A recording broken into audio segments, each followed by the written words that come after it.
Students, நம்ம ஏற்கனவே அந்த வீடியோல என்னப்பா பார்த்தோம்? ஒரு பிக்சர் மூலமா எப்படி ஈக்குவலன்ட் ஃபிராக்ஷன் ஃபார்ம் ஆகுது அப்படிங்கறத பார்த்தோம். இப்போ ஒரு ஃபிராக்ஷனல் நம்பர் கொடுத்துட்டு அதுக்கு எப்படி ஈக்குவலன்ட் ஃபிராக்ஷன் கண்டுபிடிக்கிறது அப்படிங்கறத பார்க்க போறோம். ஹெட்டிங் பாருங்க, right 5 equivalent fraction of each of the following. இந்த கொடுத்துருக்கக்கூடிய ஃபிராக்ஷனல் நம்பருக்கு இதே மாதிரி வேல்யூ இருக்கக்கூடிய வேற ஈக்குவலன்ட் ஃபிராக்ஷன் 5 கண்டுபிடிக்க சொல்லியிருக்காங்க. சரியா? நம்ம ஆல்ரெடி என்ன பார்த்தோம்னா, ஒரு ஃபிராக்ஷனல் நம்பர்ல ஈக்குவலன்ட் ஃபிராக்ஷன் கண்டுபிடிக்கணும் அப்படின்னா அதோட நியூமரேட்டரையும் டினாமினேட்டரையும் ஒரே நம்பரால மல்டிப்ளை பண்ணும்போதும் டிவைட் பண்ணும்போதும் அதோட வேல்யூ மாறாது, நம்மளுக்கு ஈக்குவலன்ட் ஃபிராக்ஷனே கிடைக்கும் அப்படிங்கறத நம்ம பார்த்தோம் இல்லையா? ஸோ பாருங்க, எப்படி கண்டுபிடிக்கணும்னு இந்த 2/3 அப்படியே நீ என்ன நம்பர் கொடுத்துருக்காங்களோ அந்த நம்பர் அப்படியே எடுத்துக்கிறோம். இந்த அப்படியே இந்த பார் மட்டும் கொஞ்சம் லாங்கா போடுங்க. சரியாப்பா? இப்போ மேலையும் கீழையும் இந்த நியூமரேட்டரையும் டினாமினேட்டரையும் சேம் ஒரே நம்பரால மல்டிப்ளை பண்ண போறோம். அது என்ன நம்பரா இருக்கலாம்? 2ஆல போடலாம், 3ஆல போடலாம், 5ஆல, 7ஆல, 6ஆல.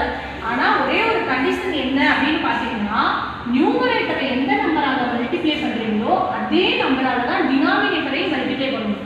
அப்பதான் இதோட வேல்யூ மாறாம நம்மளுக்கு ஈக்குவலன்ட் ஃபிராக்ஷன் கிடைக்கும். நீ மேல 2ஆல மல்டிப்ளை பண்ணி கீழே 3ஆல மல்டிப்ளை பண்ணினா அதுக்கு பேர் ஈக்குவலன்ட் ஃபிராக்ஷன் கிடையாது.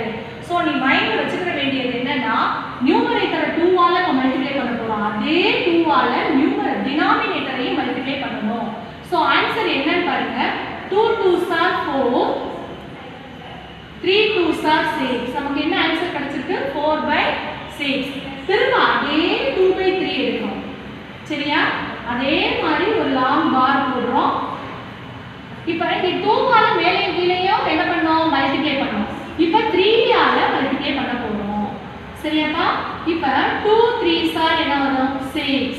3 3s are 9. So 6/9. சரியா? அடுத்து அதே 2/3 அப்படியே எடுத்துக்கிறோம். மேலேயும் 4ஆல கீழேயும் 4ஆல, அதாவது நியூமரேட்டரும் 4ஆல மல்டிப்ளை பண்றோம், டினாமினேட்டரையும் 4ஆல மல்டிப்ளை பண்றோம். அப்ப 2 4s are 8, 3 4s are 12. சரியாப்பா? அடுத்து அதே 2/3 மேலேயும் 5ஆல கீழேயும் 5ஆல equal to 2 5s are 10, 3 5s are 15. நமக்கு 5 ஈக்குவலன்ட் ஃபிராக்ஷன் கேட்டிருக்காங்க இல்லையா? இப்போ 4 கண்டுபிடிச்சிருக்கோம். சோ அப்ப இன்னொரு கண்டுபிடிக்கணும்னா அதே 2/3 போடுறோம்.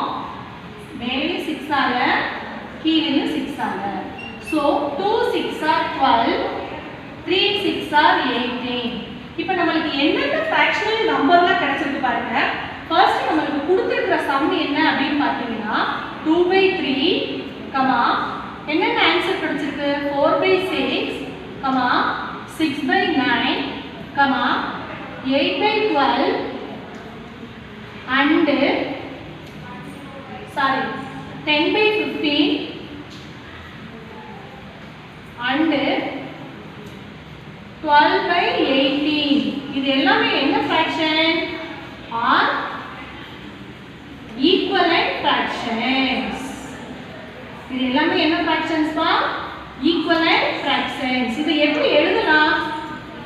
அப்ப therefore 2/3 equal 4/6 equal 6/9 equal 8/12 equal 10/15 equal 12/18. so இந்த 2/3 ஓட இது வந்து ஃபர்ஸ்ட் 5 ஈக்குவலன்ட் ஃபிராக்ஷன். இப்போ எல்லா நம்பருக்குமே இந்த 2 3 4 5 6 இப்படி தான் போடணுமா அப்படினா கிடையாது. சோ இன்னொரு எக்ஸாம்பிள் பார்ப்போம் பாருங்க. ஓகே ஸ்டூடண்ட்ஸ், இப்போ செகண்ட் எக்ஸாம்பிள் பாருங்களே. 5/4 இதுக்கு 5 ஈக்குவலன்ட் ஃபிராக்ஷன் கண்டுபிடிக்க போறோம். சரியா? ஃபர்ஸ்ட் இந்த ஃபர்ஸ்ட் பார்த்த சம் மாதிரியே தான். ஃபர்ஸ்ட் 5/4 போட்டுருக்கோம், மேலே கீழே மல்டிப்ளை பண்றோம். எந்த நம்பரால? 2ஆல. சோ 5 ஓட 2 மல்டிப்ளை பண்ணா 10, 4 ஓட 2 மல்டிப்ளை பண்ணா 8. சோ நமக்கு கிடைச்சிருக்கக்கூடிய ஃபர்ஸ்ட் ஈக்குவலன்ட் ஃபிராக்ஷன் என்னன்னா 10/8. அடுத்து பாருங்க, அதே 5/4 நியூமரேட்டரையும் டினாமினேட்டரையும் 3ஆல மல்டிப்ளை பண்றோம். So 3 ஆல் மல்டிப்ளை பண்ணா என்ன கிடைக்கும்? 5 3s are 15, 4 3s are 12. அடுத்து அதே 5/4 numerator by denominator 4 ஆல டிவைட் பண்றோம். சாரி மல்டிப்ளை பண்றோம். So 5 4s are 20, 4 4s are 16. அதே 5/4 தான் 5 ஆல மல்டிப்ளை பண்றோம். சரியா? 25/20. 5/4 என்ன பண்றோம்? numerator denominator 6 ஆல மல்டிப்ளை பண்றோம். So 5 6 are 30, 4 6 are 24. ஒண்ணே ஒண்ணு கவனமா வச்சுக்கணும். மேல 6 ஆல மல்டிப்ளை பண்ணிட்டு கீழ 5 ஆல மல்டிப்ளை பண்ண கூடாது. மேல நியூமரேட்டரை எந்த நம்பரால மல்டிப்ளை பண்றியோ அதே நம்பரால தான் டினாமினேட்டரையும் மல்டிப்ளை பண்ணணும். அப்பதான் நமக்கு ஈக்குவலன்ட் ஃபிராக்ஷன் கிடைக்கும். சரியாப்பா? இப்போ பாருங்க. சோ நமக்கு என்னென்ன ஆன்சர் கிடைச்சிருக்கு? நமக்கு கொடுத்திருக்கக்கூடிய நம்பர் வந்து 5/4. So 5/4, 10/8, 15/12, 20/16, 20/20, 30/24 are equivalent fraction. இது எல்லாமே equivalent fraction. So அதனால தான் என்ன therefore இது ஒவ்வொரு fraction எழுதி equal to equal to equal to போட்டுருக்கோம். அப்படினா என்ன மீனிங்? இது எல்லாமே இது ஒண்ணோட ஒண்ணு equivalent fraction அப்படினு கொடுத்திருக்காங்க. So இந்த 5/4 க்கு மட்டும் இது equivalent fraction கிடையாது. இந்த 15/12 க்கு இது எல்லாமே equivalent fraction தான். So இது எல்லாமே equivalent. சரியா? இது எல்லாமே equal கண்டுபிடிச்சிருக்கோம். இப்போ third ஒரு எக்ஸாம்பிள் கொடுத்திருக்கேன். எதுக்காக கொடுத்திருக்கேன் அப்படினு பாத்தீங்கன்னா, இப்போ இங்க இருக்கக்கூடிய எல்லா சம்மே ஃபர்ஸ்ட் 2 3 4 5 6 வரிசையா மல்டிப்ளை பண்ணிருக்கோம். மிஸ் வரிசையா தான் மல்டிப்ளை பண்ணணுமா அப்படினா அப்படி கிடையாது. உனக்கு என்ன டேபிள் நல்லா தெரியுமோ எந்த நம்பரால வேணாலும் நம்ம நியூமரேட்டரை டினாமினேட்டரை மல்டிப்ளை பண்ணலாம். ஆனா சேம் நம்பரால பண்ணணும். சப்போஸ் உனக்கு வந்து எனக்கு 5 டேபிள் 10 டேபிள் தான் மிஸ் நல்லா தெரியும் அப்படினா நீ 5 டேபிள் 10 டேபிளால போடலாம், 100 டேபிளால போடலாம். என்ன உனக்கு எந்த டேபிள் நல்லா தெரியுமோ அந்த டேபிளால போடலாம். சரியா? இப்போ டைரக்டா பாருங்க. இது வரைக்கும் நம்ம 2 டேபிளால தான் ஃபர்ஸ்ட் போட்டோம். இங்க மிஸ் ஃபர்ஸ்ட் எடுத்தோனே 5 டேபிளால போட்டுருக்கேன். 3/5ங்கற நம்பரை நியூமரேட்டரையும் 5 ஆல மல்டிப்ளை பண்ணிருக்கோம், டினாமினேட்டரையும் 5 ஆல மல்டிப்ளை பண்ணிருக்கோம். சோ ஆன்சர் பாருங்க. 3 5s are 15, 5 5s are 25. அடுத்து எனக்கு 10 டேபிள் எல்லாருக்குமே நல்லா தெரியும் இல்லையா? சோ அதனால செகண்டா எந்த டேபிளால போட்டுருக்கேன்? 10 டேபிளால போட்டுருக்கேன். சோ எந்த டேபிளால வேணாலும் போடலாம், எந்த நம்பரால வேணாலும் மல்டிப்ளை பண்ணலாம். ஆனா சேம் மேல எந்த நம்பரால மல்டிப்ளை பண்றியோ அதே நம்பரால பண்ணணும். அதை மட்டும் மைண்ட்ல வச்சுக்கோ. சரியா? 3 10s are 30, 5 10s are 50, 3 7s are அது மாதிரி அடுத்து வந்து 7 டேபிளால போட்டுருக்கேன். நியூமரேட்டரையும் டினாமினேட்டரையும் 7 ஆல மல்டிப்ளை பண்ணிருக்கேன். 3 7s are 21, 5 7s are 35. அதே அடுத்து 9 டேபிளால 3 9s are 27, 5 9s are 45. அடுத்து 11 table 3 11s are 35, 5 11s are 55. So உனக்கு எந்த டேபிளால வேணாலும் போடலாம். சோ அப்ப கிடைக்கக்கூடிய ஆன்சரும் அதுக்கும் ஈக்குவலன்ட் ஃபிராக்ஷன் தான். அப்ப 3/5 equal to 15/25 equal to 30/50 equal 21/35 equal 27/45 equal 33/55. இது எல்லாமே ஈக்குவலன்ட் ஃபிராக்ஷன். சரியாப்பா? ஓகே ஸ்டூடெண்ட், இப்போ ஒரு நம்பர் கொடுத்து அதுக்கு ஈக்குவலன்ட் ஃபிராக்ஷன் கண்டுபிடிக்க சொன்னா நம்ம என்ன பண்றோம்? ஒரு நியூமரேட்டரையும் டினாமினேட்டரையும் சேம் நம்பரால மல்டிப்ளை பண்ணியோ டிவைட் பண்ணியோ அதுக்கான இன்னொரு ஈக்குவலன்ட் ஃபிராக்ஷனை நம்ம கண்டுபிடிப்போம். அதே சமயம் அவங்களே ஒரு நம்பரை கொடுத்துட்டு இது ஈக்குவலன்ட் ஃபிராக்ஷனா அப்படின்னு செக் பண்ண சொன்னாங்கன்னா அதுக்கு என்ன மெத்தட் அப்படின்னு பார்க்குறோம். சரியா? ஹெட்டிங் பாருங்களே. which of the following pairs of fractions are equivalent and which are not. இங்க கொடுத்திருக்கக்கூடிய இந்த பேர்ஸ்ல வந்து எது வந்து ஈக்குவலன்ட் ஃபிராக்ஷன் எது ஈக்குவலன்ட் ஃபிராக்ஷன் இல்ல அப்படின்னு நம்ம கண்டுபிடிக்க போறோம். அது எப்படி மிஸ் கண்டுபிடிக்கிறது அப்படின்னு பாத்தீங்கன்னா, இங்க கொடுத்திருக்கக்கூடிய இந்த நம்பரை அப்படியே ஈக்குவல் போட்டு எழுதுறீங்க. பக்கத்துல எழுதுறீங்க. என்ன பண்றீங்கன்னா பக்கத்துல எழுதிக்கங்க. இந்த நியூமரேட்டரையும் இந்த டினாமினேட்டரையும் மல்டிப்ளை பண்ணணும். இந்த நியூமரேட்டரையும் இந்த டினாமினேட்டரையும் கிராஸ் மல்டிப்ளை பண்றோம். அப்ப என்ன ஆன்சர் கிடைக்கும்? இப்போ 3 சார் ஃபர்ஸ்ட் வந்து 2 6 ஆர் 2 6 ஆர் என்ன ஆன்சர் வரும்? 12. 3 4 ஆர் என்ன ஆன்சர் வரும்? 12. சோ ரெண்டுமே சேம் ஆன்சரா இருந்தா அது ஈக்குவலன்ட் ஃபிராக்ஷன். அப்ப 2/3யும் 4/6ம் ஈக்குவலன்ட் ஃபிராக்ஷன் எழுதலாம். எப்படின்னு திரும்ப ஒரு தடவை சொல்றேன், கவனிங்க எப்படி செக் அவுட் பண்றதுன்னு. ஃபர்ஸ்ட் இந்த ரெண்டு ஃப்ராக்ஷனையுமே எழுதிக்கங்க. அதை வந்து கிராஸ் மல்டிப்ளை பண்ணணும். நியூமரேட்டரையும் டினாமினேட்டரையும் மல்டிப்ளை பண்ணணும். இங்கே இருக்க நியூமரேட்டரையும் டினாமினேட்டரையும் மல்டிப்ளை பண்ணால் சேம் ஆன்சர் வரணும். அப்படி வந்ததுன்னா அது ஈக்குவலன்ட் ஃப்ராக்ஷன். இப்போ நம்மளுக்கு ரெண்டுமே 12 தானே வந்திருக்கு. ஸோ அப்போ நீ கண்ணு மூடிட்டு எழுதிடலாம். 2/3 and 4/6 are equivalent fraction. Equivalent fraction எழுதிருக்கோம். சரியா? இப்போ அடுத்த சம்மை நம்ம செக் பண்ண போகிறோம். சரியாப்பா? இப்போ இதே மாதிரி தான் 5/9 கொஞ்சம் கேப் விட்டு 10/12 எழுதுகிறோம். கிராஸ் மல்டிப்ளை பண்ணுங்க.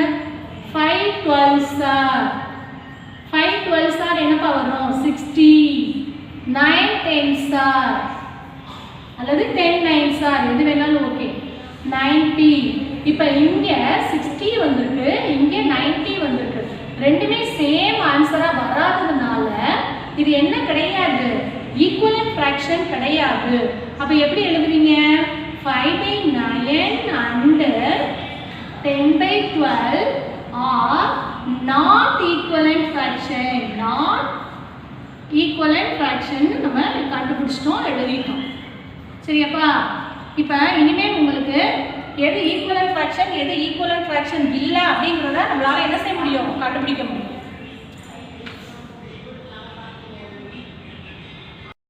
ஸ்டூடெண்ட்ஸ், இப்போ பாருங்களேப்பா, இந்த மாதிரி ஈக்குவலன்ட் ஃப்ராக்ஷனா ஈக்குவலன்ட் கொடுத்துட்டு பாக்ஸ் மாதிரி கொடுத்தாங்கன்னா ஒரு மிஸ்ஸிங் நம்பராக கொடுத்தாங்கன்னா அதை எப்படி கண்டுபிடிக்கிறதுன்னு பாருங்க. 7/2 இருக்கு இல்லையா? இப்போ இங்க 14 கொடுத்துருக்காங்க. 7க்கு ஈக்குவல் தான் என்ன கொடுத்துருக்காங்க? 14 கொடுத்துருக்காங்க. அப்போ 2 வர்ற இடத்துல இங்க என்ன வரணும் அப்படிங்கிறத கண்டுபிடிக்க போறோம். இப்போ இங்க இருந்து பாத்தீங்கன்னா இங்க இன்க்ரீஸ் ஆயிருக்கு. 7 இருக்கு, இங்க 14 இருக்கு. அப்போ 7ஓட எந்த நம்பரை மல்டிப்ளை பண்ணா 14 வரும்? அப்போ 7 டேபிள் சொல்லி பாத்தீங்கன்னா 7 1 is 7, 7 2s are 14. அப்ப 7ஓட 2வை மல்டிப்ளை பண்ணிருக்காங்கன்னா இங்கே என்ன செய்யணும்? நம்ம டினாமினேட்டர்லையும் 2வை தான் மல்டிப்ளை பண்ணணும். அப்ப 2ஓட 2வை மல்டிப்ளை பண்ணா என்ன வரும்? 2 2s are 4. அப்ப இந்த பாக்ஸ்ல வந்து 4 போடணும். சரியா? அடுத்து பாருங்க 25/30. இங்க என்ன கொடுத்திருக்காங்கன்னா 5 கொடுத்திருக்காங்க. அப்ப இங்க விட இங்க வந்து சின்ன நம்பரா இருக்கு. அப்ப என்ன பண்ணணும்னா டிவைட் பண்ணணும். அப்ப 25 எந்த நம்பரால டிவைட் பண்ணா 5 கிடைக்கும்? அப்படி இல்லாட்டி இப்படி பண்ணுங்களே, 25 இங்க இருக்க நம்பரால டிவைட் பண்ணி பாருங்க. 25 5ஆல டிவைட் பண்ணா என்ன வரும்? 5 கிடைக்கும். அப்ப 25 5ஆல டிவைட் பண்ணிருக்காங்கன்னு மீனிங். சரியா? அப்ப கீழ இருக்கக்கூடிய 30ஐயே என்ன பண்ணணும்? 5ஆல தான் டிவைட் பண்ணணும். யாரும் மல்டிப்ளை பண்ணி போடாது. ஏன்னா இவங்க மல்டிப்ளை பண்ணி இங்க போடல, 5ஆல டிவைட் பண்ணி தான் இங்க 5 போட்டிருக்காங்க. சரியா? ஒண்ணு மல்டிப்ளை பண்ணணும் அல்லது டிவைட் பண்ணணும். இங்க இன்க்ரீஸ் ஆயிருந்துச்சுன்னா அதிகமாயிருந்துச்சுன்னா மல்டிப்ளை பண்ணி போடுங்க. இங்க இருக்க நம்பரை விட இங்க இருக்க நம்பர் சின்ன நம்பரா இருந்ததுன்னா எந்த நம்பரை வந்து டிவைட் பண்ணா இந்த நம்பர் கிடைக்கும்ன்றத கண்டுபிடிக்கணும். அப்ப 25 எந்த நம்பரால டிவைட் பண்ணா 5 கிடைக்கும்? 5ஆல டிவைட் பண்ணோம்னா 5 கிடைக்கும். ஸோ அப்போ 30ஐயும் என்ன பண்ணணும்? 5ஆல தான் டிவைட் பண்ணணும். 30ஐ 5ஆல டிவைட் பண்ணோம்னா how many 5s are there in 30? 30க்குள்ள எத்தனை 5 இருக்குன்னு கண்டுபிடிக்கணும். எத்தனை 5 இருக்கும்? 5 டேபிள் சொல்லி பார்த்தீங்கன்னா தெரியும். 5 6 are 30. சரியா? அடுத்து பாருங்க, தேர்ட் சம் வந்து 42 divided by 56. இப்போ இங்க வந்து நியூமரேட்டர் கொடுக்கல, டினாமினேட்டர் கொடுத்துட்டாங்க. என்ன கொடுத்துருக்காங்க? 8 கொடுத்துருக்காங்க. இங்க 56 வந்து பெரிய நம்பரா இருக்கு, இங்க 8ன்ற நம்பர் சின்ன நம்பரா இருக்கு. அப்ப ஏதோ ஒரு நம்பரால டிவைட் தான் பண்ணி போட்டிருக்காங்கன்ற முடிவுக்கு வரணும் நீங்க. அப்ப எந்த நம்பரால டிவைட் பண்ணா 8 கிடைக்கும் அப்படின்றத உனக்கு கண்டுபிடிக்க முடியலனா இங்க இருக்க நம்பர் வச்சே கூட நீ டிவைட் பண்ணலாம். சரியா? அப்ப 8ஆல டிவைட் பண்ணா என்ன வரும்? 8 டேபிள் சொல்லி பாரு. 56 வர வரைக்கும் 7. அப்ப 7ஆல டிவைட் பண்ணிருக்காங்க அப்படிங்கறத நம்ம மைண்ட்ல கண்டுபிடிக்கணும். சரியா? அப்ப 56 7ஆல மல்டிப்ளை பண்ணாதே என்ன ஆன்சர் கிடைக்கும்? 8ங்கற ஆன்சர் கிடைக்கும். அப்ப அதே மாதிரி இந்த 42ஐயும் எதால தான் டிவைட் பண்ணனும்? 7ஆல தான் டிவைட் பண்ணனும். அப்ப 42வை 7ஆல டிவைட் பண்ணா என்ன ஆன்சர் கிடைக்கும்? 6/6. என்ன கிடைக்கணும்? 6. ஏன்னா 6 7s தான் என்னது? 42. அப்ப 6/8. இந்த பாக்ஸ்ல என்ன போடுறோம்? 6 போடுறோம். அடுத்து fourth sum பாருங்க, 3/11. 3/11 இங்க பாருங்க, இங்க என்ன நம்பரா இருக்கு? 44. இப்போ இன்க்ரீஸ் அதிகமாக இருக்காங்க. இதோட எந்த நம்பரை மல்டிப்ளை பண்ணால் 44 வரும்? 11 டேபிள் சொல்லி பாருங்க. 11 4s are 44. அப்போ 11ஓட 4 மல்டிப்ளை பண்ணால் 44 கிடைக்கும். அப்போ அதே மாதிரி தான் என்ன பண்ணணும்? 11ஓட 4 மல்டிப்ளை பண்ண மாதிரியே மேலே இருக்கக்கூடிய 3யோடையும் என்னதான் பண்ணணும்? 4 தான் மல்டிப்ளை பண்ணணும். ஸோ அப்போ 4 3s are இங்கே என்ன வரும்? 12. இப்போ இந்த ஈக்குவலன்ட் ஃப்ராக்ஷன் எல்லாருக்குமே கம்ப்ளீட்டாக அண்டர்ஸ்டாண்ட் ஆகிருக்கும்னு நினைக்கிறேன். சரியாப்பா? இப்போ என்னென்ன பார்த்தோம்? ஈக்குவலன்ட் ஃப்ராக்ஷனை பிக்சரைஸ் மூலமாக பார்த்தோம். அதுக்கப்புறம் ஒரு நம்பர் கொடுத்து 5 ஈக்குவலன்ட் ஃப்ராக்ஷன் கண்டுபிடிக்க சொன்னாங்கன்னா எப்படின்னு பார்த்தோம். அதுக்கப்புறம் ஒரே நம்பரை தான் போடணும், வரிசையாக போடணும் இல்லை, வேறு வேறு நம்பராக போட்டும் ஈக்குவலன்ட் ஃப்ராக்ஷன் கண்டுபிடிக்கலான்றதை பார்த்தோம். அதுக்கப்புறம் எப்படி வந்து இது ஈக்குவலன்ட் ஃப்ராக்ஷன் தானா அப்படின்றத எப்படி செக் அவுட் பண்ணுறதுன்றதை பார்த்தோம். அதே ஒரு மிஸ்ஸிங் நம்பர் மாதிரி கொடுத்துருந்தாங்கன்னா அதை எப்படி கண்டுபிடிக்கிறதுன்னு பார்த்துருக்கோம். ஸோ ஈக்குவலன்ட் ஃப்ராக்ஷன் எல்லாருக்குமே கிளியராக அண்டர்ஸ்டாண்ட் ஆகிருக்கும். ஓகே.